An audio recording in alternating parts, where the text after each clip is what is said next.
తన జాతి జనుల జాగృతికై జ్యోతులు వెలిగించిన కాంతి జ్యోతి మన పూలే. మత మౌఢ్యం కుల క్రౌర్యం విషనాగులై కుసకొడితే విద్యను విరుగుడుగా మార్చిన ధృవతార. భీష్మాల అరాచకం బ్రాహ్మణుల పైశాచికతను నిగ్గదీసి నిలదించిన అగ్గి పుడుగు మన పూలే. అజ్ఞానపు చీకటి కమ్మేసిన జాతిని విజ్ఞానపు వినువీధికి మార్గం చూపిన వేగు చుక్క పూలే. మనుధర్మం మన ధర్మం కాదని మరో ప్రపంచం వైపు కదిలించిన పెను తుఫాను పూలే. గుడి కన్నా బడి గొప్పదని మరికన్నా చదువులో గుడి గొప్పదని మరికన్నా చదువులో గుడి గొప్పదని. ఇక్కడ మడి అంటే వ్యవసాయం మడి కాదండి. మడి కట్టుకున్న బ్రాహ్మణాత్మాన్ని చాలా సినిమాల్లో చూసాం. ఆ పేరుతోటి మడి పేరుతోటి స్క్రీన్ బయటికి పంపించేది సాధించింది ఒకప్పుడు. అందుకని గుడి కన్నా బడి గొప్పదని మడికన్నా చదువుల గుడి గొప్పదని.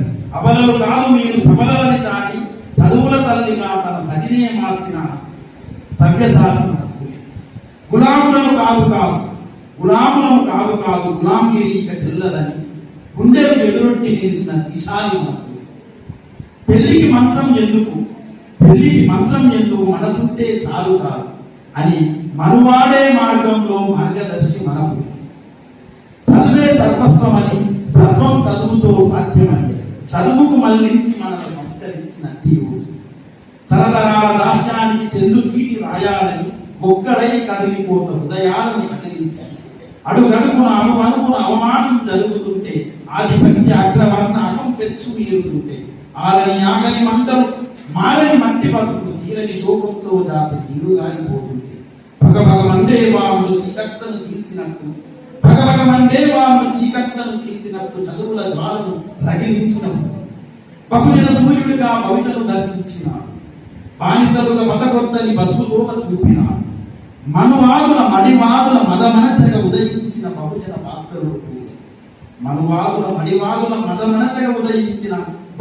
భాస్కరుడు పూలే. అతని ఆశయ సాధన జాతికి